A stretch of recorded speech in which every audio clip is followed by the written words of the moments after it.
It's been a long time since we last saw Eagles athletics here in the Arlen R. Horton Sports Center Arena. It was late February when the Lady Eagles basketball team played their final game of the regular season here at the Arlen R. Today we come in with the Lady Eagles taking on Trinity Baptist College. In this game, the Lady Eagles looking to get off to a strong start to this season, finishing last year second in the NCCAA South region, losing a couple big players, looking at Bailey Jensen and Piper Bledsoe, losing her to injury. They're going to have some holes to fill, a very young team. They're taking on Trinity Baptist, a reworked roster, and a new head coach for Trinity Baptist College. We're going to throw it back to some messages now, and we'll be back in just a couple of minutes to break down what you'll see at this game.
And we're back as we get ready for this game here in the Arlen R. Horton Sports Center Arena. Both teams warming up for the start of this game.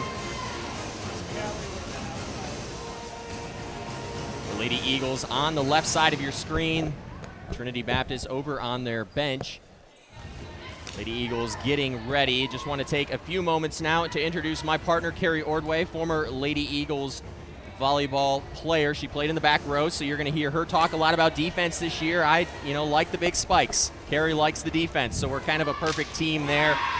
We've been going back and forth on that for the last couple of years. So Carrie, ultimately, I think one of the major things that you're going to see this year is how important of a role the freshmen are going to have to play on this team, a very young squad this season. Yeah, that's going to make a really big difference, and it's going to be a really big opportunity for the freshmen. Actually, this is pretty unique that they get to come into a team like this and be able to immediately step into such important roles. So it's a lot of responsibility, but it's a lot of opportunity for them as well. So I would be excited if our freshmen coming into this situation. Now, obviously, you mentioned freshmen, and I think one of the key roles on a volleyball team, that setter position, head coach Kaylin Oman, 2 freshmen in that role, Kenzie Folker and Kayla Boggs, both coming straight out of high school, expecting to jump straight into college level. Talk to me a little bit about that transition from high school to college. It's going to be a big transition because regardless of who the captains are on the team, the setter is just naturally in a leadership position because they are in control of so many of the plays that are happening, really every play that's going to happen. So they're going to have to naturally step into some sort of leadership position, not only with their other freshman teammates, but also with the upperclassmen as well, and learning how to work with a lot of them as together as a team. Now there's a 6'2" sized hole missing on the court out there, maybe even closer to 10 feet by the time that you include her vertical, Bailey Jensen, not playing this season. And with Ginger Cannon being really the only setter, the only main returning hitter from last season, who's going to be that second person that's going to step up? Because we've seen Ginger in the past. She tends to try to go right through those blocks, and eventually that block figures her out. So who's going to be that person that's going to make Trinity pay if they can shut down a Ginger Cannon? So I am looking forward to watching Brittany Hunter play throughout the season. She was stepping it up at the end of last season. She's going to be a sophomore this year. She had a lot of potential last year, and from what I've seen so far this year, she's just been building on that. I think that we're going to see a lot of consistency and even keeledness from her throughout the game, and I think that will help bring a levelness to the team, both emotionally and then as they play as well. Now we've got about 15 seconds left before starting lineups. One last thought. Anna Grace Carrot graduating, Brooke McLeod stepping into the libero position. Talk to me about that transition. It's going to be a big position to step into. Anna Grace had filled that position for many years. Brooke is used to working with her, but she will, I'm sure, be up for the task. We're going to give you a chance now to hear the sights and the sounds of the Arlen R. Horton Sports Center Arena as we have starting lineups. We'll be back in just a moment.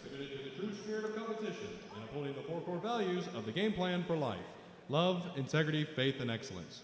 We ask that each participant, official, and spectator join us in exhibiting these Christ-like characteristics and help create a positive environment in which to enjoy today's competition. Please stand for prayer. Thank you, Lord, for this day, and thank you for the gift of health. We pray for the safety of the players, and may everything we do bring glory to you. In Christ Jesus' name, amen. Please remain standing for the national anthem.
Tonight's sports medicine coverage is provided by the Andrews Institute and Baptist Healthcare, the official sports medicine provider for Pensacola Christian College. Starting tonight for Trinity Baptist College, number 1, Macy Fawcett. Number 10, Haley Crosby. Number 11, Anna Quiones. Number 17, Maggie Burkholster. Number 18, Chloe Johnson. Number 23, Carlin Pointer. Trinity is led by Coach Bennett. And now, your Pensacola Christian College Eagles! Number 1, a freshman from Davidson, Michigan, Hannah Duro. Number 3, a sophomore from Cleveland, Tennessee, Bethany Gamble. Number 8, a sophomore from Burleson, Texas, Hannah Gerald. Number 12, a senior from 96, South Carolina, Ginger Cannon. Number 15, a sophomore from Fort Walton Beach, Florida, Jessica Johnson. Number 18, the junior from Simi Valley, California, Brooke McLeod. And number 19, the freshman from Phoenix, Arizona, Kinsey Volker. The Lady Eagles are led by Coach Kaylin Oman with assistant coach Supa Leota. And we're back. You heard the starting lineups for both teams in this one. For the visiting Trinity Baptist Lady Eagles, the freshman Macy Fawcett. Number 10, Haley Crosby, a sophomore defensive specialist. Anna Quinones, she's going to play outside hitter. She's a senior. Maggie Burkholzer, the setter, a junior, going to wear number 17. Chloe Johnson playing outside hitter and wearing 18. And Carlin Pointer, she's the one to watch for Trinity Baptist. She's going to be wearing number 23. And for your Lady Eagles, we've got 3 sophomore and 1 freshman to go along with a junior and a senior. Freshman outside hitter Hannah Doro from Davison, Michigan. Bethany Gamble, she was on last year's team. She's going to play outside hitter. She hits left-handed. Hannah Gerald going to play defensive specialist, a sophomore. She's wearing number 8. You've got the big hitter in the middle, Ginger Cannon, wearing number 12. She's going to play middle hitter. Jessica Johnson playing outside and wearing number 15. Brooke McLeod wearing 18 in the libero jersey. And number 19, Kenzie Folker, she's the freshman setter for the Lady Eagles. We're just moments away from kicking off the 2020 Lady Eagles volleyball season. Carrie, it seemed like back in March that this date might never come. I know I've got a smile on my face, excited about getting back out here, doing some broadcasting. How exciting is it to be back out here? It's really great, especially for the players being able to come back. And I know this season is looking a lot different from any other season that they've ever experienced, but just to be able to get back on the court and not even to be able to miss the year of experience is huge for them this year. A good hit there by Gamble. Trinity Baptist quickly covering it. Here's Folker's first test. Johnson now. I'm really going to be interested to see in this game, Carrie, just who kind of picks up that second hitting role. One of the players that I talked with Ginger Cannon yesterday, and she was really talking up Bethany Gamble, that left-handed hitter outside. But I think she was even saying that as a setter, it's a little bit more difficult to set a left-handed hitter because you've got to put it in a different spot than maybe a right-hander. Yeah, that's something that you have to be aware of all the time. And if you're unfamiliar with doing that, it could take a little while to get those habits set. But if you can get it, that left-handed hitter is a really strong component to have to any team. Quinones gets over the block and finds the hardwood. Trinity Baptist ties it up at 1. And now after the big hit by Quinones, she heads back to serve.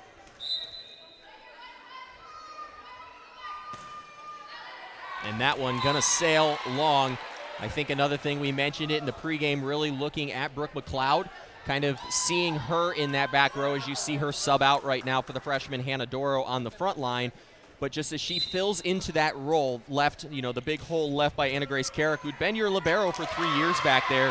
Now McLeod having to step in and kind of almost direct the defense a little bit. Yeah, McLeod has a ton of experience being the defense specialist in the back row for the last few years. It's just going to be a little bit of an adjustment as she steps into that libero position as far as what her role exactly is on the back row. That will be a little bit of an adjustment for this year. The serve by Cannon, unable to be hauled in by Trinity Baptist. You saw them chasing it there. Lady Eagles, after letting Trinity Baptist tie them at 1, now on a quick 3-0 run behind the service game of Ginger Cannon. That one going to find the net as McLeod comes back in. You're going to see McLeod kind of work in and out with Hannah Doro and Ginger Cannon as they kind of into this rotation. A long serve there. I believe that was Pointer, and it was. Now the libero wells in for your Eagles, number 14, Trinity Baptist. A couple substitutions as Boggs comes in for Folker and the libero subs in on the back row. I love the game of volleyball because of the amount of substitutions. It really keeps me as a broadcaster on my toes. Yeah, it keeps the team on their toes too. It's a big team to keep working together throughout the entire match. Has there ever been a time back in your playing days where you're sitting over here maybe chilling on the bench and you forget that it's your turn to go in? Yes, all the time. Well, I shouldn't say all the time. We got fussed out. Maybe your freshman year. I'm sure Coach Ranger Grant would have really gotten on to you guys. Yep. We got fussed up for that. That serve long, and that's going to bring up the junior setter Bergholzer to the line.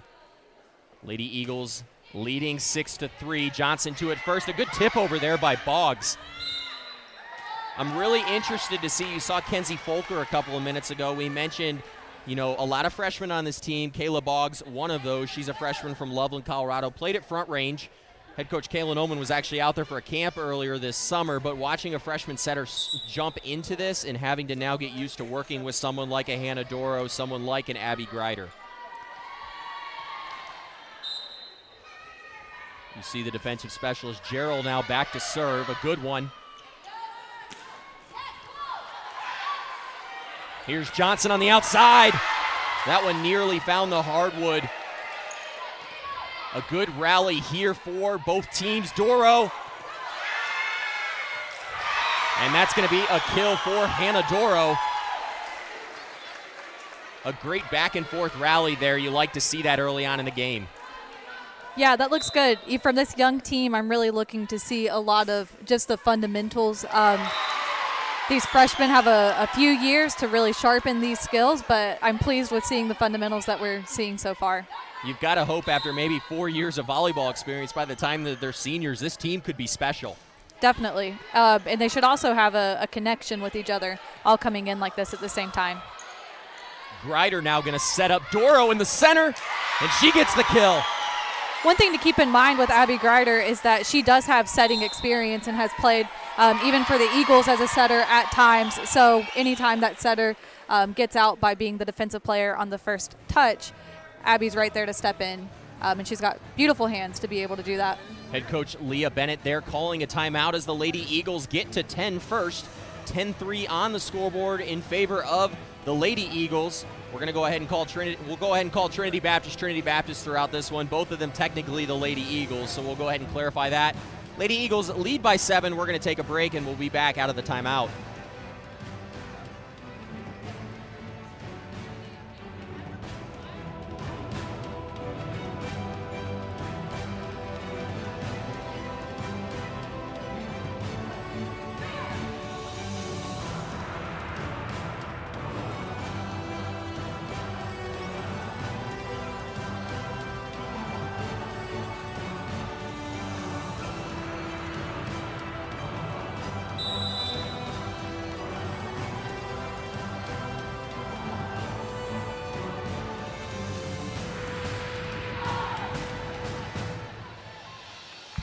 And we're back here. Lady Eagles leading by 7. Carrie, you were just mentioning during the timeout, maybe some of the fans watching, you see this plastic divider into us. It's causing a little bit of, I can't hear you as well as I'm used to. Definitely. As long as I don't knock it over, I think we're going to be good. It beats the alternative of having to wear a mask down here. So I guess, at some point you take what you can get, and ultimately I'm not complaining. I'm just glad to be back out here doing volleyball. Absolutely. Lady Eagles give up the first point out of the timeout, and Crosby now back to serve, sends one across. A good high setup there by Doro. The setter, Boggs, tries to attack. as a setter on that front row, correct me if I'm wrong, I don't think can she attack in this formation? How does that work? She is coming from back row. Okay. If I'm reading this correctly, I think she's coming from back row. So she may attack at any position behind the attack line. She technically can attack in front of the attack line as long as her hand doesn't cross the plane of the net. And we actually saw her do that earlier because she is a little bit shorter. She can actually do that successfully. That's something that taller setters aren't able to do. So they can jump. Their hand can't cross kind of that top plane of the net is kind of the goal as a setter? Right. Okay. If they're coming from back row. That goes for any back row attacker. Here's McLeod, and Pointer got to it. The block, Johnson got there, but she's going to get called for the net violation. 15 gets the net. 11-6 after the net violation on Jessica Johnson. I think the biggest thing I'm looking at, Carrie, I know you're a big defensive person. Jessica Johnson, she didn't play a ton last year. She was named Freshman of the Year for this team. And then Hannah Jarrell, I think, kind of stepping in alongside McLeod. We've already talked about her, but both of them getting some probably extended playing time this year. Right. I was going to mention that earlier with McLeod stepping into Anna Grace's footsteps or position. We also have those 2 defense specialist positions being filled this year. It'll be interesting to see them step up to that. I've liked what I've seen so far. One thing to note about Jessica Johnson is that she is, as far as I'm aware of, the only player playing all the way around for the Eagles at this point. I know last year you saw Jasmine Baldonado do that, another player that isn't playing this year out of eligibility. And then even Ginger Cannon at times. Talk to me a little bit about how difficult that is. I mean, I know you played more of that defensive specialist role, but how difficult it is to hit and play defense and maybe even, have to set every once in a while. Yeah, it definitely takes a specific type of person, someone who's athletic enough to be able to maintain the rigor of going all the way around the court, but also someone who has that ability to be a hitter at the college level as well as playing defense. Takes a lot of skills that's hard to cultivate in one person. Kenzie Folker now back to serve. She lives in Pensacola, Florida. I've got down on here her hometown. She's from Phoenix, Arizona. She transferred to Tate High School last spring as her family moved here, getting ready for her to come to college. But Kenzie not playing volleyball last season as a senior, so really have now almost taken a year off before kind of stepping in and now being asked to kind of play a big role for this Lady Eagles volleyball team. Lady Eagles got the point off the net violation. Here's the attack now. That was Quinones. The back official kind of had to do a little olay there. I think in soccer they call that a meg going through his feet, and I think it did it right there. I thought I saw it hit his feet, so it's out if it actually hits the line judge there. Cannon got her hands on it. There's Gerald. Now Gamble. It's a big spin on that left-handed swing from Gamble. You'd expect to see Gamble on this side of the court in that left-handed swing, but kind of, using that left hand to kind of cut it cross court. Those left-handed positions always, or left-handed hitters, make good right-side hitters. Would you say that's more just because they're able to kind of cut it back across the court almost against the defense a little bit? I don't know. I'm not a hitter, and I don't have very much experience, but one thing that I do know is that it's a little bit more difficult to hit a ball that's being set across your body. So when she's playing on the right side, that ball doesn't have to cross her body. She can contact it with her hand before it has to contact or cross her body. Free ball there, but the Lady Eagles not able to take advantage of it. They're going to get another chance here, and that free ball sailing out of bounds past the end line. Lady Eagles lead by 9 as Brittany Hunter checks in for Hannah Jarrell. You've got Cannon, Gamble, and Hunter on the front with Folker to set. Johnson back to serve. A strong serve there by Johnson. And now Pointer sends one across the end line. Really for Trinity Baptist, Carlin Pointer, that she's kind of your best player. She led the team last season with 83 kills. But really for Trinity Baptist, it's finding out who else can attack on offense. Ball over as Cannon kind of bounces it across.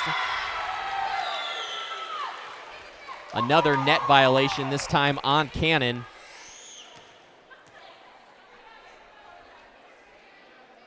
those net violations can really be a momentum killer, kind of a rally killer, as you think you've got the point and then you get a net violation call. Absolutely, and that's one of those mistakes that you hope that you can clean up very quickly before the season progresses too much farther. Double hit called there. Lady Eagles at 19. They lead by 10. Last year, this Lady Eagles team, they didn't quite play the first sets very well. They were 14-21 in first sets last year. And Carrie, that is very difficult in the game of volleyball. It's crazy how quickly you get to 3 sets, but to dig yourself out of that hole after losing the first set. So how important is that really for a team to get started quickly? Yeah, it's exhausting to have to continue to play more sets than necessary over and over and over again. But it's also easy to get caught in that habit of not quite stepping up for the first set and almost using it as another warm-up time. So that is hopefully a habit that this new team can break.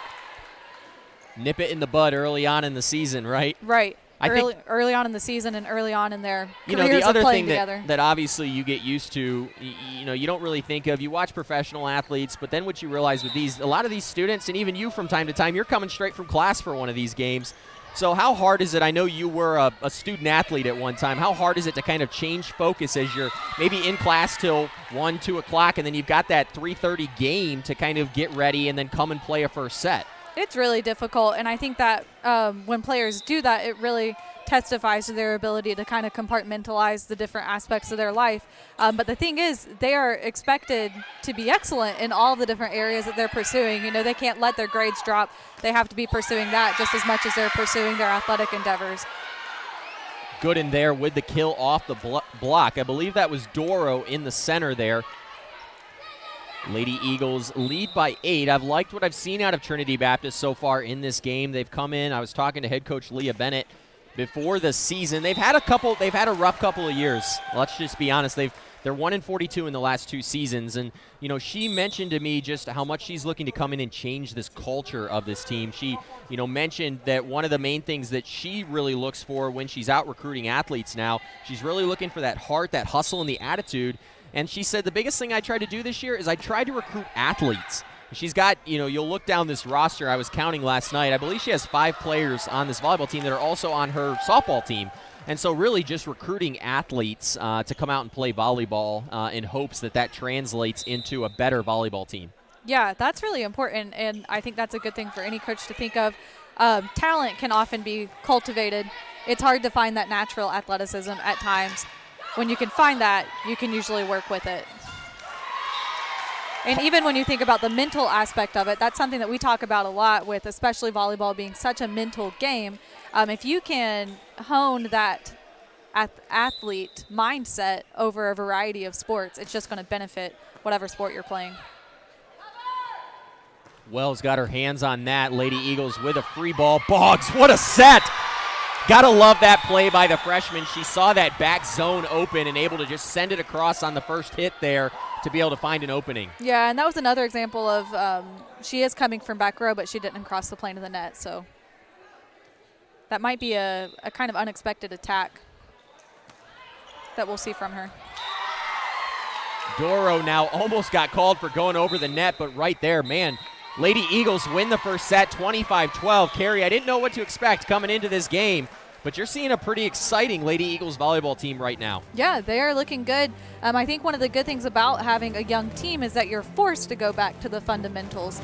And that's one thing that is a little bit harder to do sometimes when you've been playing for a while. It doesn't seem very natural to focus so much on the fundamentals, but being able to do that, I think will benefit this team a lot. Lady Eagles winning the first set, 25-12. Got about 2.5 minutes before the start of the second set. Me and Carrie are going to take a break, and we'll be back right at the start of the second set.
Eagle fans, to promote healthy atmosphere, please space yourself with one seat between each other or wear a mask, unless you are a family unit.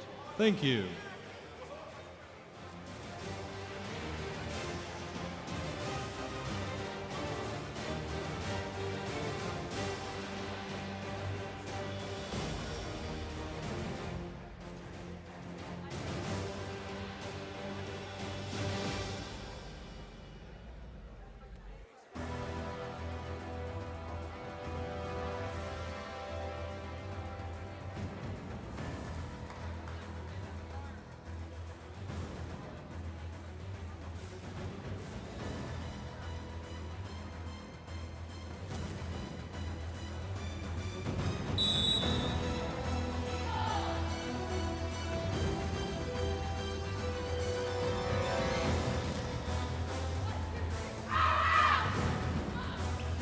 And we're back here as we get ready for the second set. Lady Eagles winning this one.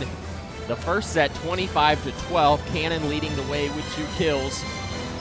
Gerald and McLeod tied with 3 digs apiece. McLeod doing a good job on serve receive as well, picking up 4 good serve receptions there. Trinity Baptist, a lot of attacking errors, 7 in that first set. Something that I'm sure they would like to clean up. Carlin Pointer with 2 of those, and Anna Quinones as well, 2 attacking errors. So those aren't the mistakes that you want to make against a team like the Lady Eagles.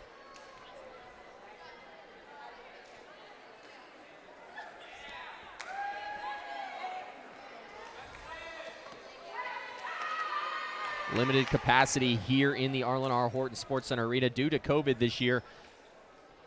Still a good volleyball crowd out here today. You see them separated by a row. As I mentioned, me and Carrie separated by a piece of plexiglass. I actually thought I'd be able to hear you a little bit better than I am, but this really does a great job of muffling sound, which you probably appreciate because I've been known to be a little bit louder of a person. Well, it'd be nice to hear you at least. Lady Eagles get the first point there on the service of Folker.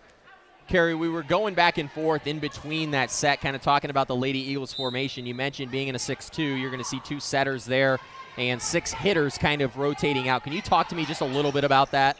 Yeah, so playing a 6-2, if you're our 2 setters this year are not necessarily the tallest people in the world. So when you have those shorter setters, it makes a little bit more sense for them to be coming from back row so that you can keep that third hitting position on the front row available for someone who might be a little bit more of a natural hitter. So we're going to see that this semester or this season as long as we have those setters. Thinking back to the past years, we've had a little bit taller setters, so at that point it would make more sense for them to be coming from the front row so that it could be a valid attacking option as well. So then in this formation right here, you're seeing like a Johnson, a Cannon, and a Gamble are the main hitters, and then you're going to see an Abby Grider and a Brittany Hunter being the ones that kind of sub in there, as we saw, I believe, Gamble get the kill. Right. And here comes Hunter now in for Gerald. So this is also now where you see, as you mentioned, Jessica Johnson kind of playing all the way around. She goes to the back row right here as Hunter steps in on the front. You had asked earlier about what it was like playing all the way around. A few of the girls that I played with who did play all the way around really liked that because they said they never had to come in and out of the game mentally, that they just were in the game from the very beginning, had their mindset set. It was more like a race rather than short sprints and then coming back in. So I'm going to put you on the spot here. Who was probably that teammate that you thought was probably the best at playing all the way around? You know, ultimately it is a lot of different skill sets to be able to play all the way around. So who would you say that person was in your playing days? Vienna Skinner played for all 4 years when she was here at PCC, and she would play all the way around as long as her knees weren't bothering her at that point. But she kind of fits the mold of just being an incredible athlete. She was taller than Jessica is. I think she was about 5'10" or 5'11", but still just as good of a defense player as you could ever want, as well as being just a stud on the front row as well. Cannon and Gamble were in the area, but Pointer picking up the kill off the block. Trinity Baptist trying to stay in this set. We're going to see a substitution now. It's Katie Gooden. She's going to sub in for Haley Crosby on the front row. Crosby more of that defensive specialist, and you see Gooden now stepping in. It almost looked like, we talked about earlier, maybe forgetting that you're checking in, and it almost looked like that's what just happened there for a second. Volker now. Here's Cannon. And that one off the block. We mentioned Ginger Cannon in the pregame. Sometimes she has this tendency to go hard every time. You kind of saw her maybe throw a little bit of a change up there to, use a baseball reference since I'm a baseball guy. Yeah, it'll be important to watch Ginger throughout the season because she's used to being able to have the flexibility to go hard all the time because she has always had other strong, dependable hitters to count on to kind of level out any of the mistakes that she might have made. A Bailey Jensen, a Jasmine Baldonado, some of them. Yeah, something like that. So I think this year, as seeing her being the more experienced hitter on front row, I think we might be seeing a little bit more consistency from her and maybe not just going super hard all the time, but hopefully we can get that super hard but also super consistent at the same time. That's Hannah Doro, the freshman out of Davison, Michigan. She played her high school ball at Genesee Christian School. There's a couple other Eagles athletes that have played there. I think of Travis Rose on our soccer team. I think of Riley Bahalski, even my broadcast partner, Braden Bahalski. So the Eagles have really done a good job at recruiting Genesee Christian School. Right, and then Hannah as well was coached by a PCC alumni there at Genesee. So he's directed a few players our way.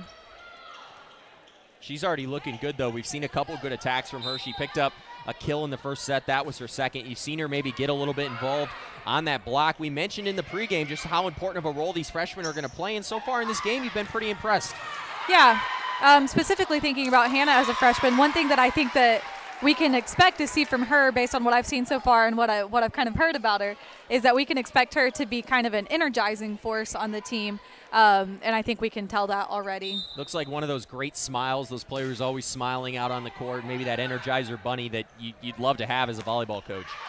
Yeah, I think we can think back and think of Piper Bledsoe in the past, when she gets into it and she would get just a really good assist or something. You could see her turn around and just her enthusiasm would bring the whole team together. Piper, though, kind of had that smile, though. It was kind of, she'd almost it was like a half smile to some extent, like she was almost too cool to smile on the court. But it was a little quiet, but when she got excited, it got the whole team excited. And I can just see her turning around and giving that fist pump to the rest of the team and really getting them fired up.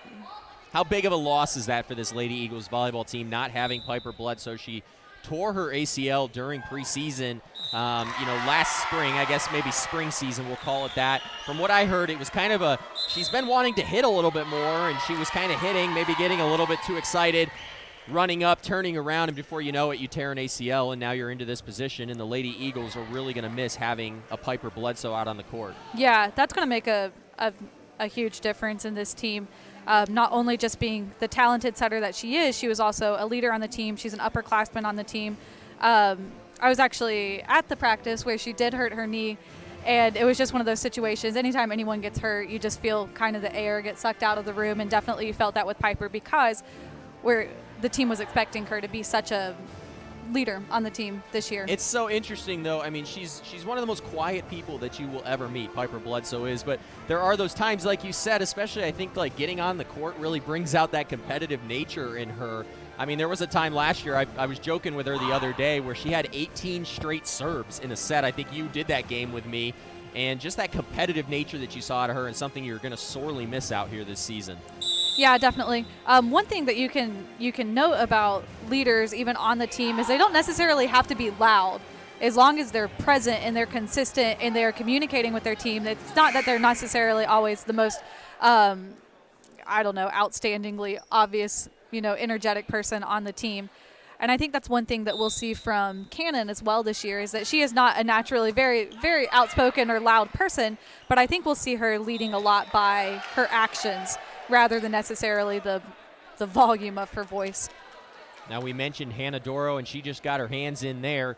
Didn't end up making contact, but causing kind of a problem there for Trinity Baptist. She played some AAU volleyball. She was also a 2018 academic All-American on the AAU circuit, so a very smart girl as well.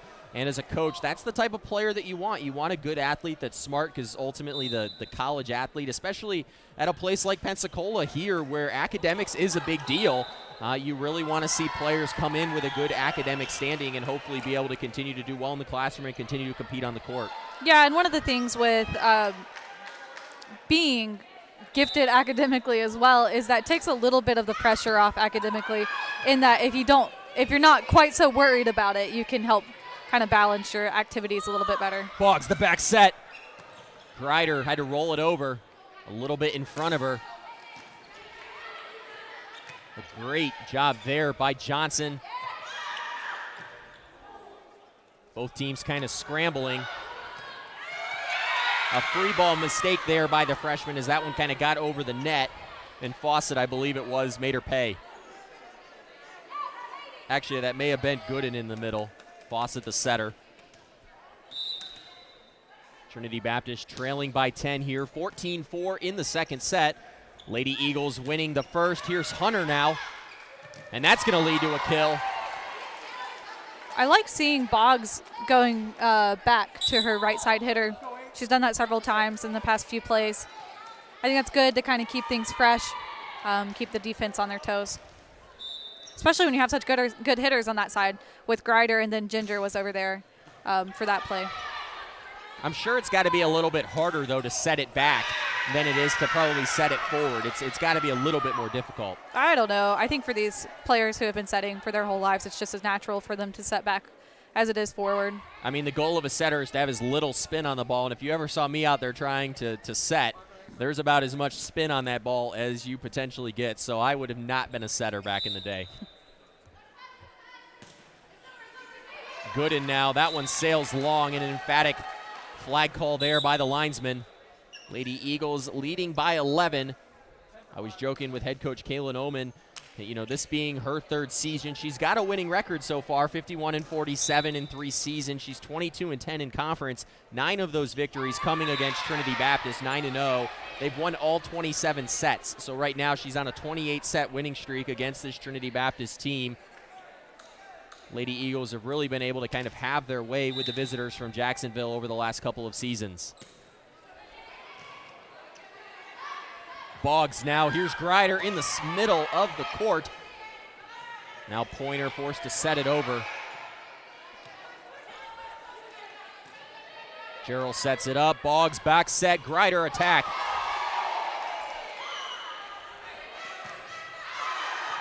And that ball going to sail long.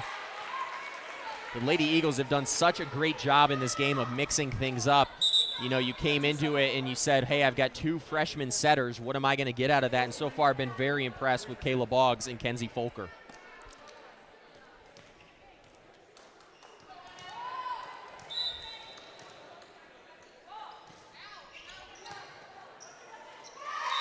And an ace there for the Lady Eagles. That was Folker. Folker, we mentioned, from Phoenix, Arizona, moving to Pensacola last spring. She graduated from J.M. Tate High School about 2-3 minutes down the road from where I live. And there's Cannon in the middle with the big kill.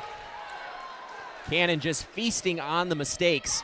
Those overpasses will kill you, and Cannon is probably one of the best in the business at finishing those overpasses. Yeah, we've talked many times about Cannon's athleticism. You were talking about having heart and athleticism and that being something you're looking for in a player. She has that, and when she gets that good approach and good jump, and you see how high her vertical is, especially for someone who is as tall as she is as well, it's beautiful. Cannon, she ran track and played basketball in high school. She was kind of a short distance runner. And so obviously, maybe some of those quick jerk muscles that you're used to, and I think we've all been impressed over the last 4 years of watching her.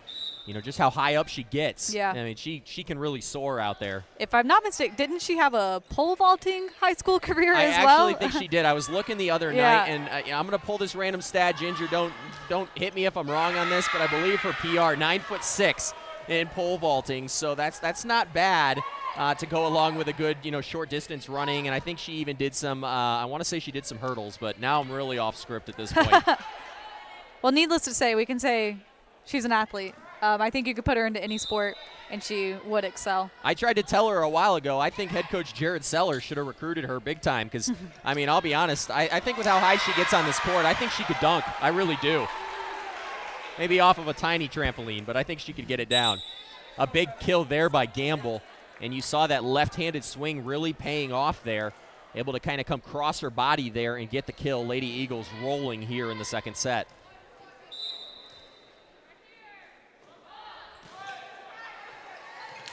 That one off the hands of Bergholzer.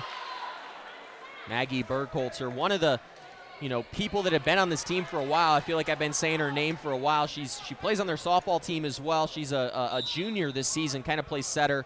Led the team last year with 151 assists. She was 9th in the nation, too, on service aces. There's an interesting stat for you, Carrie. That was a great play from our front row there to be able to take care of that not quite perfect first pass up. Lady Eagles leading this one by 15. They won the first set 25-12. Looking to finish strong and take a commanding lead here in the first game of the 2020 season. The libero Crosby got to it. And there's Pointer. We already mentioned her a couple times in this broadcast. She led Trinity Baptist last season in kills and hitting percentage. So she's one of those players that head coach Leah Bennett really needs to have good offensive games if Trinity Baptist hopes to ultimately put some, wins in that win column this season. Absolutely. She does a really great job of leading their team with their offense. And just sometimes she has the ability to get that spin on the ball that makes it a real task to pull it back up from the defense. Free ball, McLeod to it first. Volker, here's Gamble. A joust at the net, won by Cannon. Give her the block. Ginger Cannon making her presence felt in this second set as the Lady Eagles on the brink of securing set number 2 and taking a 2-0 lead. If you look at our two middle hitters right now with Hannah and with Ginger, there's a lot of similarities between them other than the fact that one's a senior and one's a freshman. But I hope that this season will be one that Hannah can really learn a lot from Ginger. Well, she's going to need to because Ginger's gone at the end of the season, and the Lady Eagles going to look really young next season if you think this year's a young team. Yep. Wow, big hit there by Hunter, sky high off the dig. Doro maybe should have let that one sail a little bit and let the back row get to it, but Trinity Baptist able to get the point as they continue to battle here in set number 2. You even saw Doro talking about this as she was coming off the net, and she was telling her coach that she was off, and sometimes you see that with blockers is that they'll pull off the net a little bit and they'll still successfully block the ball except they block it on their own side. Volker outside Doro, tip pass. I think right there you saw Hunter trying to send it back kind of quick. Her and Doro maybe got underneath each other a little bit, and that maybe caused Hunter to not get a clean hit on the ball. It's still pretty strong coming off her hand, though. Pointer now serving. Trinity Baptist staving off elimination over the last couple. Diving play by McLeod. Trinity controls the free ball. Back row attack, and that one out of bounds. Morgan Wells sending it long. Lady Eagles winning set number 2, 25-11. Carrie, they started off strong. We mentioned last year Lady Eagles not playing well in that first set. They did it in this game, and now again they didn't play well in the second set last season. They've won 2 in a row. Going to look to close it out. They're well on their way. They're doing a great job. Lady Eagles lead this one 2-0. 2:44 left before the third set. We're going to take a quick break. We're kind of getting tired of talking a little bit, so we'll jump back in for third set action as the Lady Eagles look to secure victory number 1 here early on in the 2020 campaign.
And we're back. Just about 25 seconds to go before both these teams re-enter the playing court.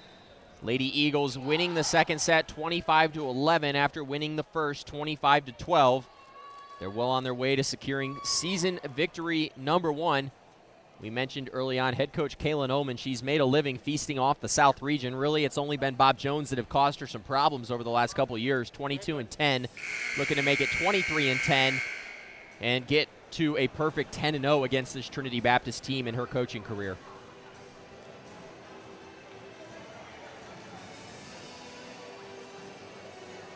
Starters back on the court for the Lady Eagles. I think you're going to get pretty used to this rotation if you're a Lady Eagles fan. So far, there isn't anyone that I would say is maybe a weak link on this rotation right now. I've been really pleased, even as we mentioned, maybe coming in. I think there was maybe 3 freshmen, 1 sophomore on this rotation, but so far you've been pretty impressed with the rotation for head coach Kaylin Oman. Yeah, definitely. It's nice that even with such a young team, we've got enough of a deep enough bench that you're seeing a lot of players coming in and out.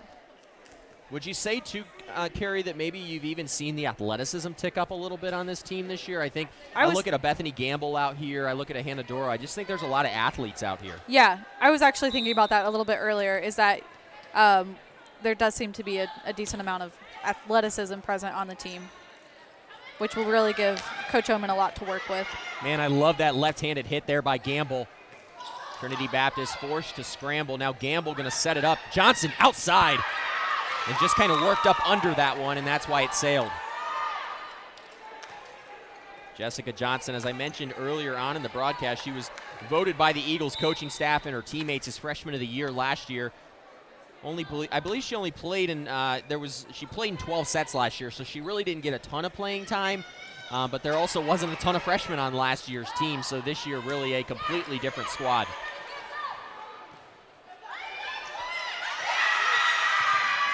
And that right there, maybe the first chink in the Eagles' defense armor right there. You saw McLeod and Johnson not used to playing with each other a ton. McLeod playing a lot last year, but Johnson not as much. Maybe a little miscommunication there.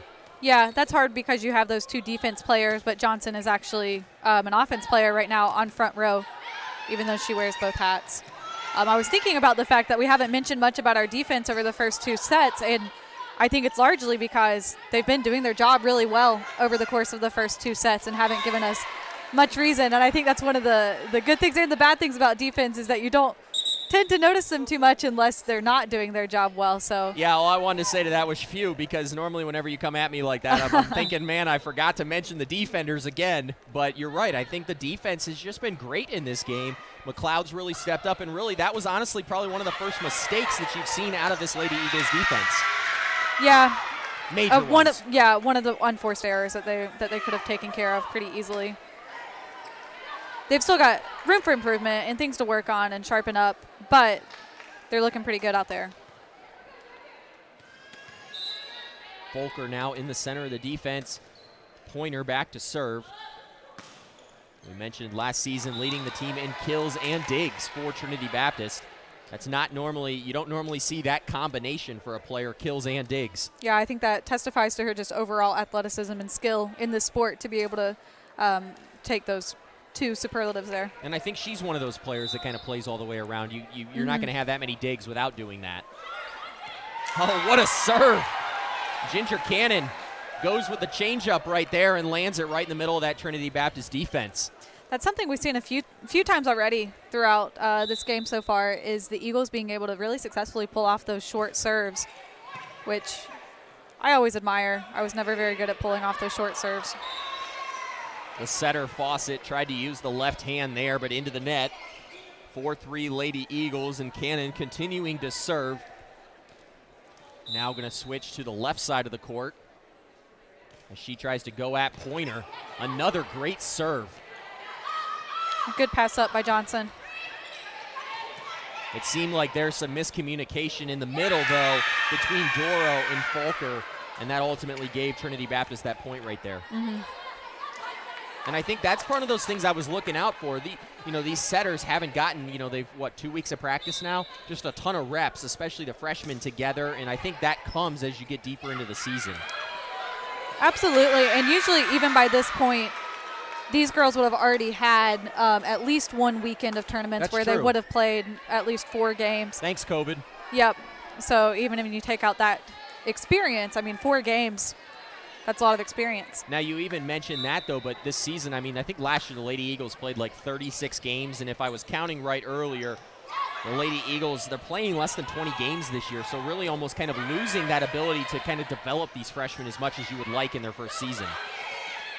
You see that, but there also might be a plus side to that in that they have more time to actually build those fundamental skills in practice before kind of throwing them into the fire. But also, you know, this gives them time to really work on their bodies as athletes anyway without the risk of injury. They have more time to dedicate to that and a little bit more time to rest as well. Because being a student athlete, it is stressful, and it's stressful on the body. And sometimes I think the combination of all of that stress combined with the physical stress that their experience on the court can lead to some of the injuries that we've seen. So maybe a healthy freshman year for some of these, and maybe just as the team in general, it'll be good. You saw head coach Kaylin Oman calling her first timeout there of the season. I really like that timeout call. You've seen the Lady Eagles come out strong in both of the first 2 sets, but here in set number 3, maybe kind of thinking you've got it in the bag, not coming out with the same intensity, and Trinity Baptist doing a good job early on in the set. Yeah, and this is one of those sets that, especially considering the success we've had and the stat that you gave earlier about PCC's record against Trinity Baptist, you don't really want to throw that away just because you had your mind out of the game a little bit. So these girls coming back onto the court, I did want to mention that one of the things that I like about this team is the last time we saw Brooke McLeod rotate onto the court, come back on in her libero position, she came on talking from the bench. Even as she was running onto the court, she was already talking to her teammates, kind of setting up the attitude for that play. And I think that shows the leadership from the junior, Brooke McLeod. Well, and even seeing, you know, you mentioned earlier, you know, one of your teammates saying that they like playing all the way around because it kind of keeps you in, but as a libero, you're not going to get that ability. So really kind of trying to keep yourself mentally engaged on the sideline, and then ultimately, as you just mentioned, bringing that straight in when you sub in. Yeah. And I think one of the things is making sure that when you do go back to the bench, that's not a time to check out of the game. That's a time to be there and be supporting your team so that you can stay mentally in the game. Boggs, the setter, back to serve, and she puts it into the net. She was a 3-sport athlete in high school out at Front Range Baptist. She played basketball, soccer, and volleyball. She finished her varsity career out there with 235 assists over the course of 3 seasons. So she's set the ball a few times. It's just, you know, a big transition to go from the high school game to the college game. Yeah. Because I really think in college, especially with some of these hitters, it's all about timing. And, you know, in high school, the timing doesn't always have to be there as much because the teams aren't as good. But here in college, like, the timing of getting it to Ginger Cannon at just the right second, just the right height, and her jump is so important. Yeah, it's the timing, but also the pace of the game is so much quicker on this level than what typically they would be used to on the high school level. So that's something to adjust, and that would also affect the timing.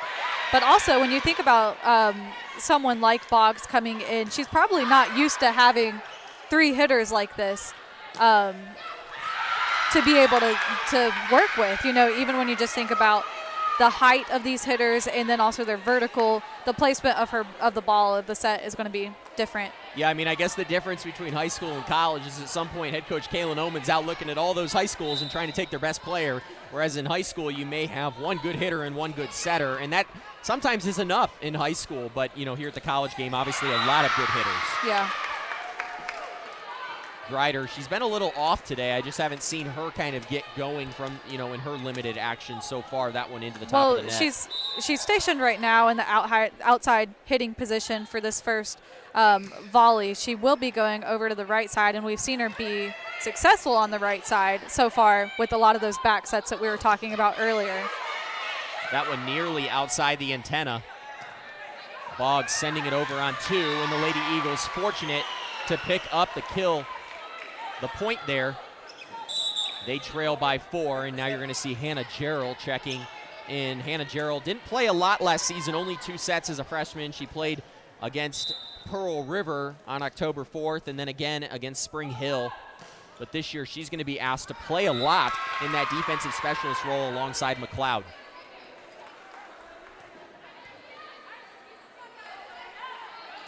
Her serve sailing long as the Lady Eagles continue to trail here in set number 3 after winning the first 2. And now Trinity Baptist leading by 6, and that's going to lead to another timeout by head coach Kaylin Oman. This kind of echoes back to something that head coach Leah Bennett mentioned. You know, really looking to recruit those players with the heart, the hustle, the attitude. And you know, this was a Trinity Baptist team that maybe even last year, after losing 2 sets, they would have rolled over here in the 3rd set, but you really like what you're seeing out of them here early on in the season.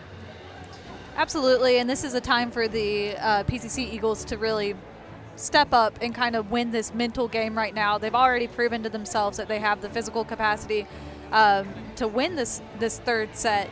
Now it's just a mental game. They need to go back on, clean up their mistakes, bring back that consistency that they're missing right now. Head coach Leah Bennett in her first season coaching the Trinity Baptist College Lady Eagles volleyball team. She coached softball, and that's really where her resume is. I was talking to her before the game, and I actually caught her off guard a little bit. I got talking to her. I had done a little bit of research on her. She's actually a national champion at Division I level in softball for Florida State University. So she has that winning pedigree, and she brought that with the softball team and really looking to get better this year there. But she even mentioned trying to bring some of that, you know, championship rigor to Trinity Baptist in their volleyball team. And I even just going into that timeout, just looking at some of the excitement on the faces of these girls, you've not seen that for Trinity Baptist in the last couple seasons. And it's really tough when you've been 1-42 to kind of, you know, maybe get the joy back in playing volleyball. And it's been neat to see them do that. So I'm excited for the future for Trinity Baptist. I hope the Lady Eagles can keep beating them.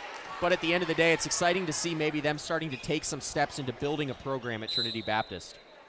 Absolutely. And as the level of the competition rises, ideally, your abilities rise as well. A good tip over there. Was that Doro that kind of rolled that one over the net? It looked like it. I think so, but I'm not sure. It was either Doro or Grider. Lady Eagles, sometimes you don't need the big hits. Sometimes you just need one to roll over and get a point, and that's kind of what spears you into an extended streak here. We'll see what they can do. The block a little bit late there. It goes off the left hand of Cannon and lands on the Lady Eagles side. Trinity Baptist last season, they only won 2 third sets all year, so they're looking to maybe come away with a 3rd set victory here. And I think if you're head coach Leah Bennett, it's about small steps at this point. You probably don't expect to come out and win some of these games, but maybe steal a set here, a set there, and I think that would be big for them. I'm really watching the Lady Eagles right now to see who's going to step up and take leadership and ownership for the team right now, now that they're down in a situation that they know they don't necessarily have to or need to be down. They've got both of their more experienced players on the court right now with McLeod and Cannon. I think that's who we should really be looking to. And that was something, we were talking about before the game a little bit, Carrie, just who's that player? I mean, Ginger Cannon, obviously the captain on this year's team, but who's that player that maybe, when you get down like this, steps up? And, Ginger Cannon, a great player, but she's not going to step up vocally. That's not in her nature. Maybe Brooke McLeod a little bit, but I think trying to find that player that is ultimately going to, spur her teammates on to greatness. Yeah, and like I mentioned earlier, right now we don't necessarily have to have someone who's going to be outspoken. We just need someone to step up in leading the team with their actions, providing that consistency that can help them string together more points in a row than what they've been doing. Well, and I think that talking point becomes even more relevant, Carrie. I know you're a sports fan. I know your husband's a sports fan. I'm sure you guys probably watched The Last Dance with Michael Jordan, and you saw some of that in there. That's one of the things. Like, Michael Jordan didn't come out. A lot of people didn't like him, but at the end of the day, he was kind of that person to push his teammates a little bit. And you're not looking for that same style here, but I think someone that ultimately trailing by 7, maybe even picks up a big block or lays out down by 7 to kind of try to spur the team to to get it going. Yeah, and that's where the mental battle comes in. You've got to. These girls just need to realize that they have the skills. They know what to do. They just need to win that mental battle and just do what they know how to do and to be confident with their ability to do that. Now the Lady Eagles going on a little run of their own, and head coach Leah Bennett calling the timeout. Trinity Baptist leading the third set by 6. Lady Eagles taking sets number 1 and 2, looking to complete the 3-set sweep here in set number 3. We're going to take a break, and we'll be back with the conclusion of the third set.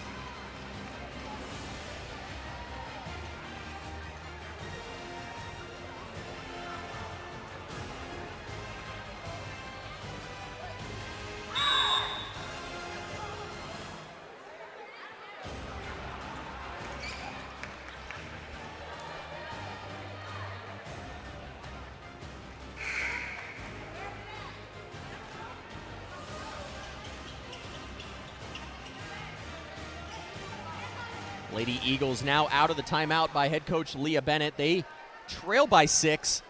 It's not something that you've been able to say for the Lady Eagles against Trinity Baptist in a long time. We mentioned 9-0 under head coach Kaylin Oman. And a crazy stat just to think about, the Lady Eagles on a 29-set winning streak against this Trinity Baptist team. So that takes a lot of mental focus. We were mentioning that a couple minutes ago, to be able to consistently win set after set. I think that key word, once again, that you said was just consistency, being consistent. And that's just that mental battle that we keep talking about over and over again. The serve by Folker goes long. Bergholzer, the setter, serving. That one off the hands of McLeod.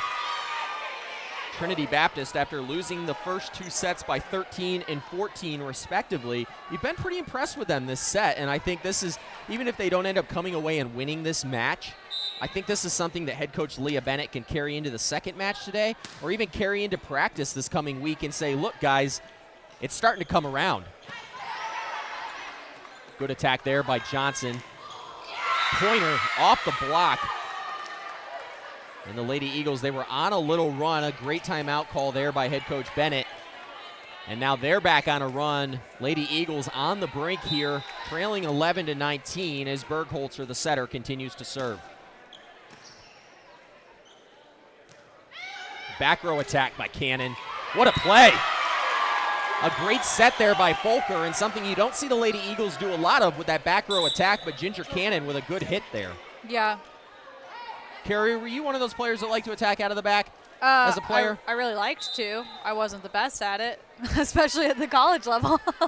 Honesty is key in this relationship. So I always wanted to, but it comes down to it. And a lot of times I think a lot of defense specialists at this level just have to recognize that you're not going to be as good of a hitter as what your dedicated front row hitters are going to be. So as much as I enjoyed it and as much as fun as it was to get a little taste of that hitter's glory every now and again, it was just the reality that I'm not going to be as effective or as those front row hitters would be. Yeah, that is an interesting thought process that I probably have never thought through. But, you know, ultimately with how good the hitters are at the front, you know, you're paid to be a defensive player. I mean, not really paid, you know, college athletes. That's changing.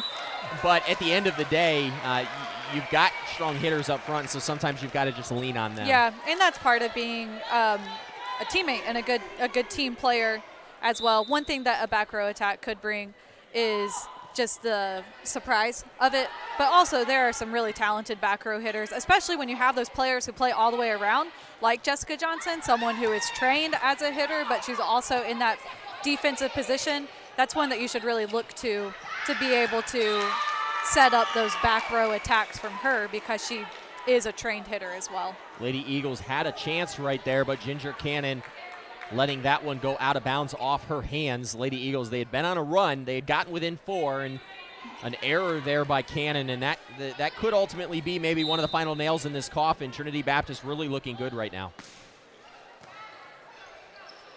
We'll see if the Lady Eagles can battle back. Cannon doing her best. A little extra mustard on that one. Now Cannon in the center. Good dig. And she's going to get the kill after Pointer not able to handle it. We mentioned Pointer last year, kills and digs. Carrie? One thing that I was going to say about that last play is I think we're seeing the leadership of Cannon a little bit. Even in that last volley, we saw the setter going to Ginger several times in a row and being able to count on her as we have a missed service. Cannon perhaps maybe falling in love with that finesse serve a little bit too much. It's been working for her throughout the game, but that one hitting the net, and Trinity Baptist within 4 of winning the third set. That's Gooden. Gamble sent it over, but Trinity Baptist there to cover. Doro there. And the top official calling 4 hits on Trinity Baptist. Ball not quite clearing the net, but Dora was there. She was ready if it did. I could have used my line there, like a good neighbor, Doro was there. I could have used it, but I had to use it after the fact. Here's Boggs now back to serve. Lady Eagles looking to climb back into this set. They've got an opportunity right here. Grider, the good set. Doro, what a tip. Yeah, and once again, that's what I was mentioning earlier. Our setter was out because she had taken the defensive hit on that one. And then Grider, though, with her setting experience. One thing to note about Grider is that I think she's played every position across front row, from the left side hitter to middle hitter to right side hitter, what she's playing now, as well as setter. So if you're looking for someone with experience there, she's got it. Yeah, and I think that's going to be huge. I mean, she's a junior this season.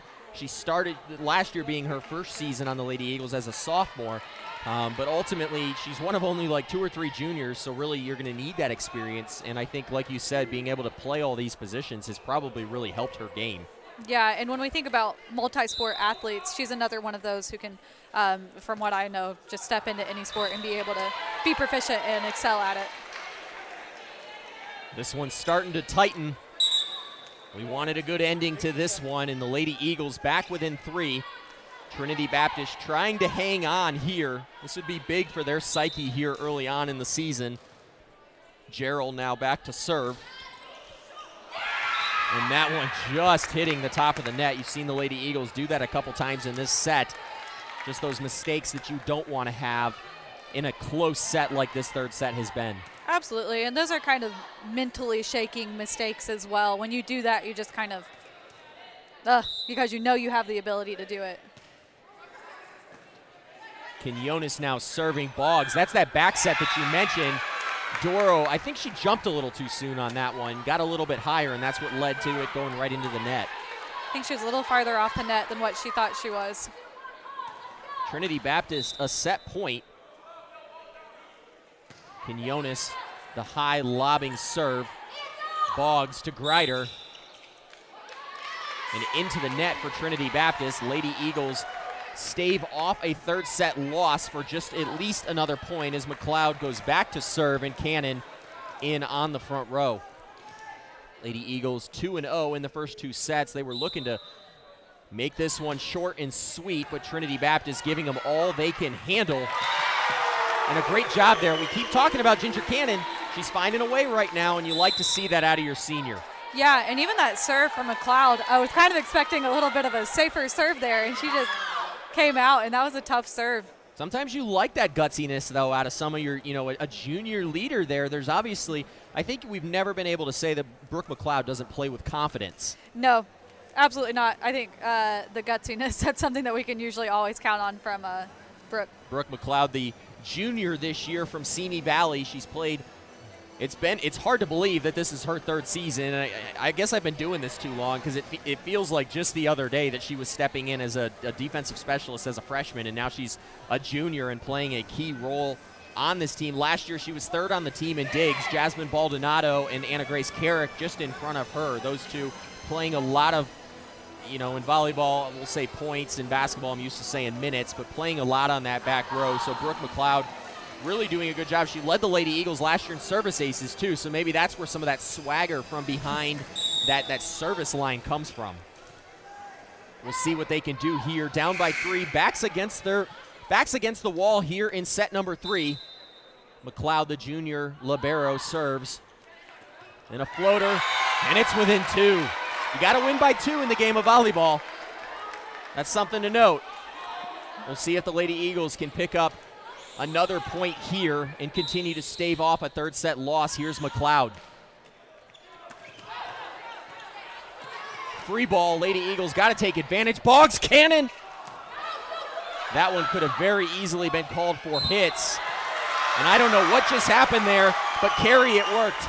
Lady Eagles picking up the point. Head coach Leah Bennett upset. Thought that ball didn't come back over the net, and the two officials going to check.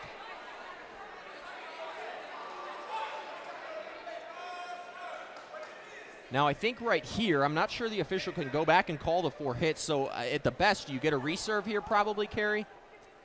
It would be rare for them to call a reserve. I don't know that they would call a reserve on this. It's going to stay with the Lady Eagles. Yeah. And now what was their backs against the wall, they've snuck back into this one. Trinity Baptist would have to get to 26? No, 25. I guess they could still win right here. Set over. Boggs with the attack out of the front row. Gutsy play by the freshman. Boggs, here's Johnson on the outside. A great hit there by Johnson. What a rally. And Trinity Baptist, the two teams going back and forth, and head coach Leah Bennett loving it. Great third set for Trinity Baptist, Carrie. Definitely. You saw a lot of energy coming out of Trinity Baptist, and you saw a lot of energy not coming from the Eagles there in the second half of that set. You know what else I just noticed? What is different right now in the game of volleyball? What aren't they doing right now? They're not switching sides. That is so weird. I hadn't noticed that the entire game, and I'm sitting here. I was so thinking head coach Leah Bennett was going to walk in front of me, and they didn't change benches. So I guess another one of those COVID kind of protocols. It makes sense. And honestly, that means we're going to have a pretty good seed all season long looking at the Lady Eagles. I used to hate when they go back and forth. I noticed that from the very beginning as soon as the second set started. That I, for one, am going to vote that this stays. I think this is great. I don't know that your vote's going to matter for much, Noah. It really doesn't matter. So then I guess the other question is, are they shaking hands after? Because they didn't do that pregame. No, they didn't. I would assume they're probably not. If you're able to see, I'm not sure what you were able to see during the pregame, but both teams stood at the attack lines and simply waved at each other instead Hi. of, I'm here across the court. Yep. What a change. That's so weird. You're just not used to seeing some of those. And, honestly, like I said, it took me a couple minutes to get used to it and notice that change. We're in between set number 3. And honestly, for Trinity Baptist, this isn't something that they've been able to say. They only had 2 4-set matches last year. They won one. They lost one. But Trinity Baptist, a great third set there, and you have to give them some credit. I know probably, if you're an Eagles fan tuning in, you're saying, Noah, you've been talking about Trinity Baptist a lot in this third set. But you have to like what you've seen.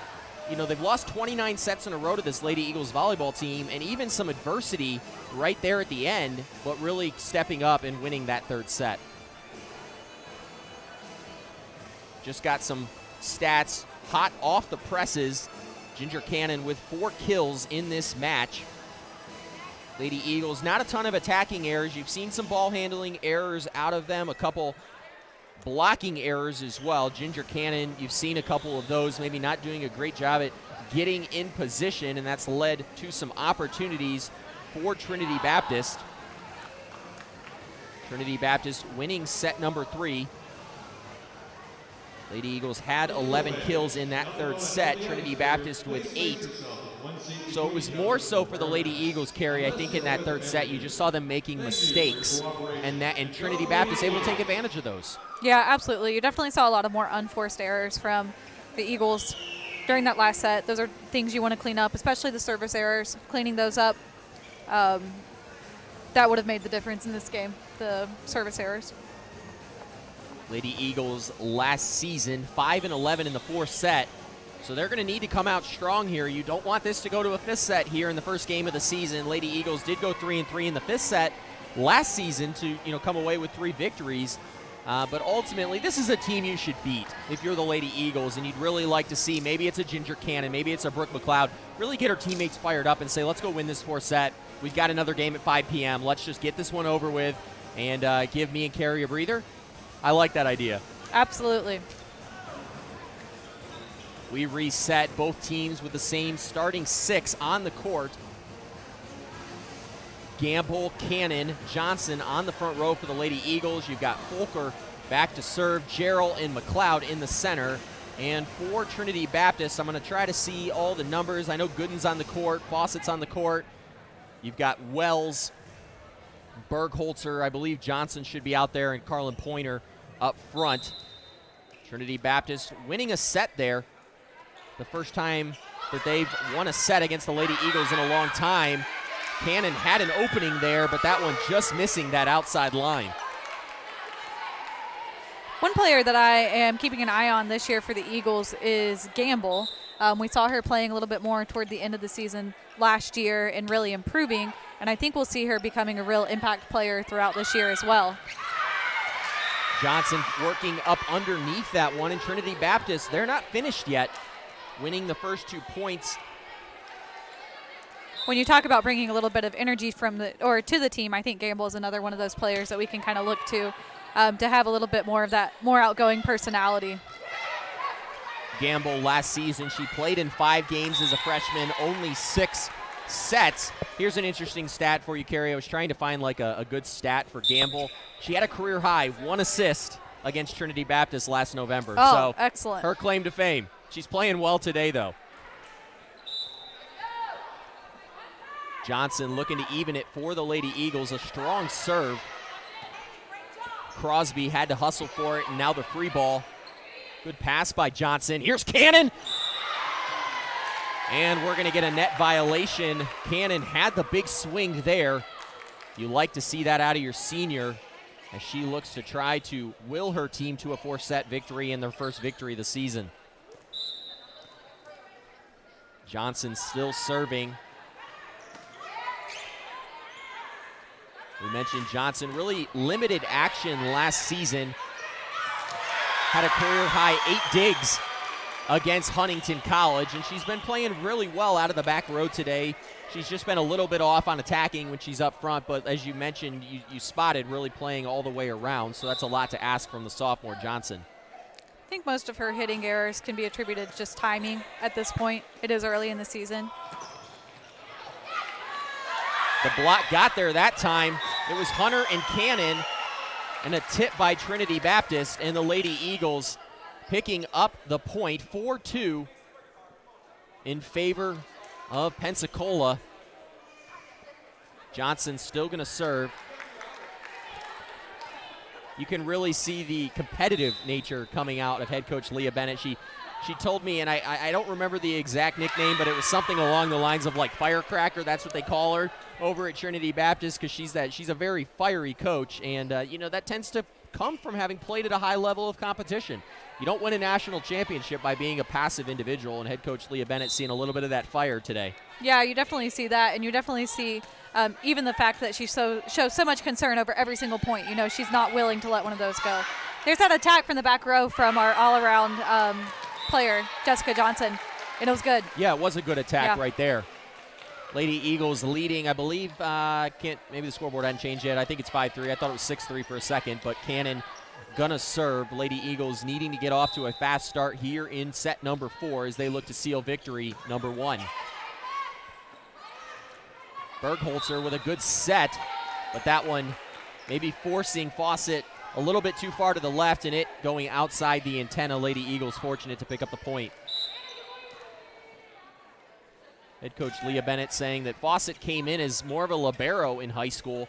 She had 454 digs in her high school career, 127 kills, and they were really impressed with her when she came into practice to, they said, let's make her a hitter, and so far she's done a good job in that outside hitter.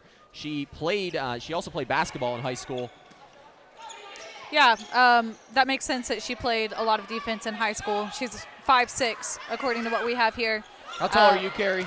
5'3". So that's a pretty good, 5'3", 5'6", normally a defensive position. Yeah, but her vertical is really good, and I was noticing that earlier, that she has a high enough vertical to kind of make up for that lack of height that she might have, and she has really good technique and form so that she's able to get a really good angle on the ball when she attacks. And she's powerful. Got a lot going for her. Timeout on the court. 8-3 in favor of the Lady Eagles as they look to secure victory number 1 here in the 4th set. We're going to take a break. We'll be back as we continue 4th set action.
And the walls come tumbling down.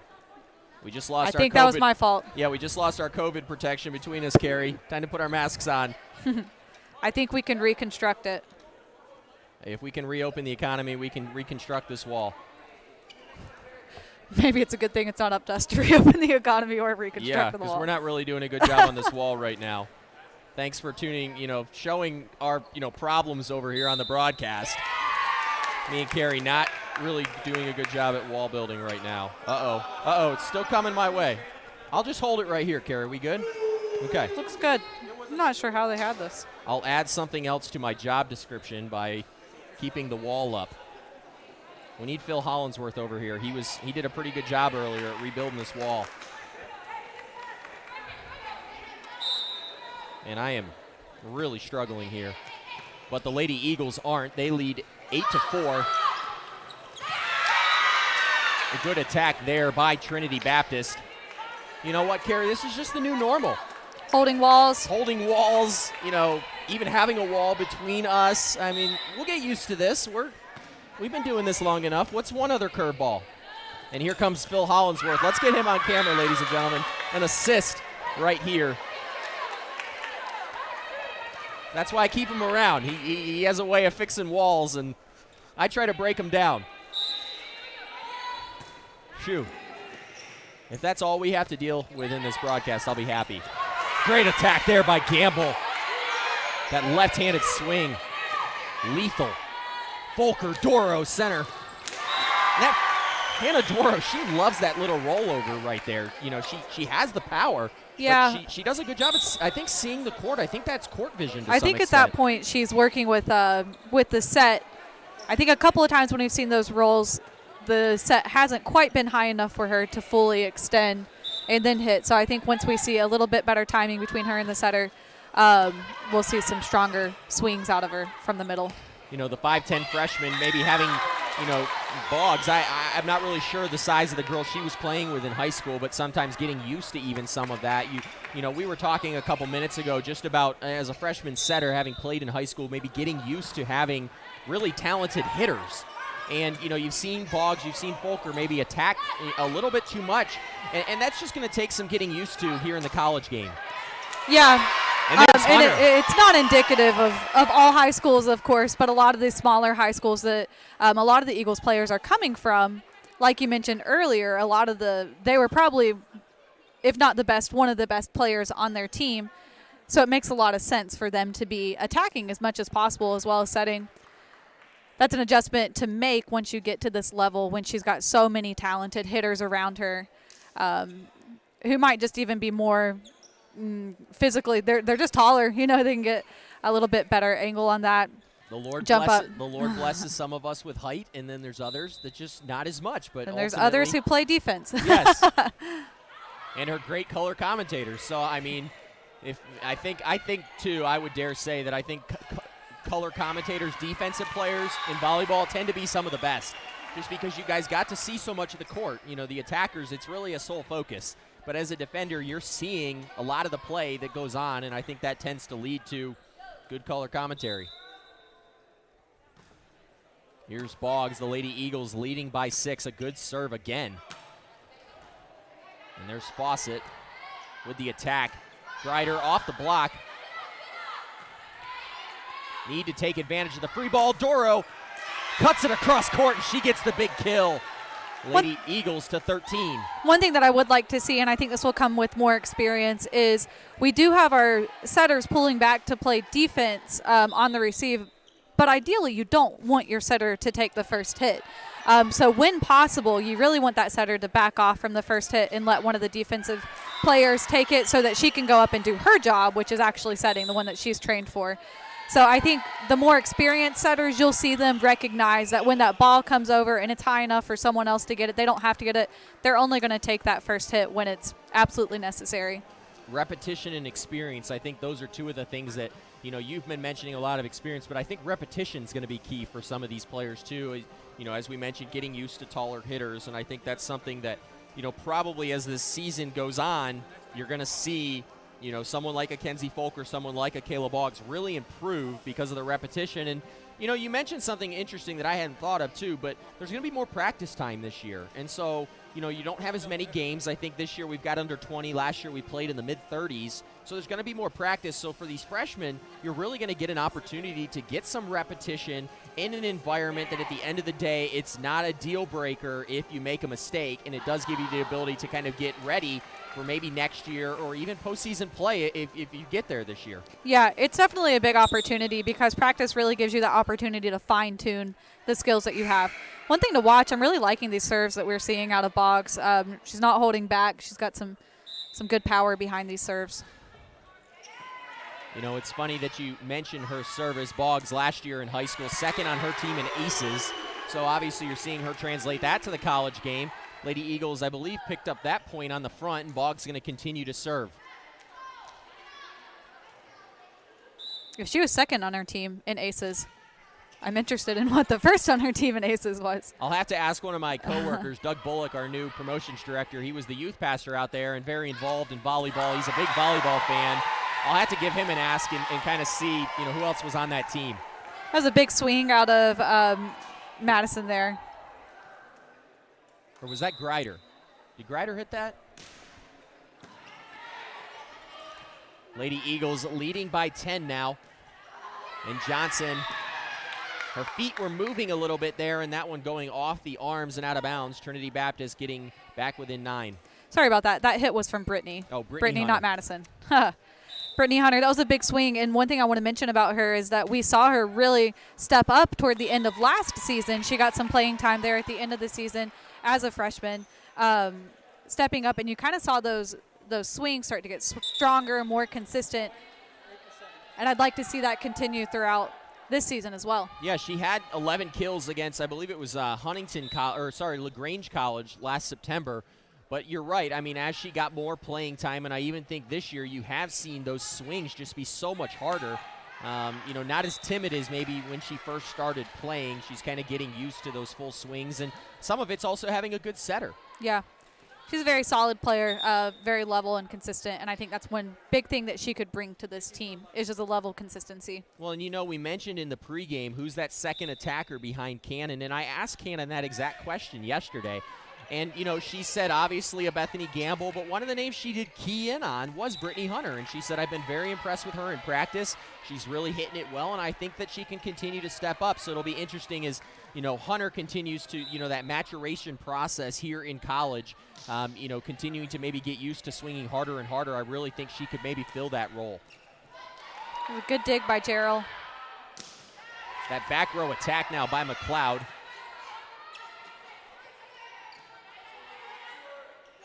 Boggs outside Johnson, big hit. And Trinity Baptist able to scramble.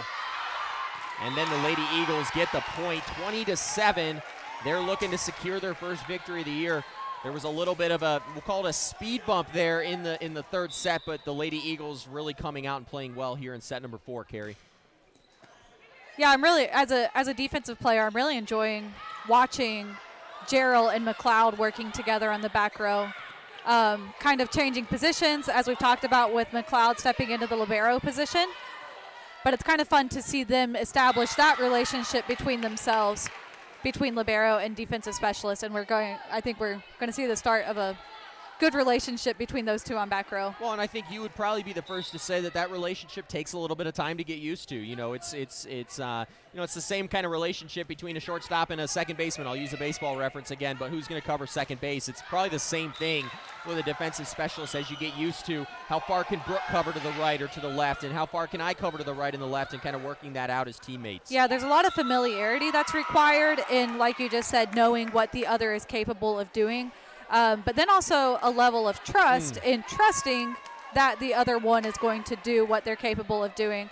As a libero, you know, she should be the dominant back row player. So if possible, at the end of the day, it's probably hers. But but that's where that level of communication and trust comes in between the defensive specialist and the libero as well. Because sometimes when those hits are coming over, they're coming over fast enough that you don't have time to communicate between one another. You just have to rely on the experience that you have between the two of you. Trinity Baptist continuing to stick around. Boggs with a good set there. Grider And I love that little tip pass. There's Trinity Baptist bodies everywhere, but the Lady Eagles able to get the point. A good thought process there by Grider. You've seen her do that a little bit in her career last year and then early on in this season. She does have a good attack, but at the end of the day, she can also kind of rink and dink it a little bit and pick up some points where they're giving it to her. Yeah, she's definitely working with that, but once again, I think it's like what we were talking about earlier in that I think those sets are just a little bit low for her to fully extend and get a good swing on. Once the height of those sets rises a little bit, I think we'll see her, and I think Dora was the one that we were talking about earlier, being able to get that swing from the middle position as well. Cannon and Grider teaming up there on the block. Lady Eagles need just 3 to seal victory number 1. That one just over the block. Gerald, back row attack by McLeod. That's a great back row attack from McLeod. Good pass. Boggs, back set, Grider. I'm not sure that one came off the net. It's going to land in my hand. I don't know what to do with it, so I guess I'll just flick it back out there.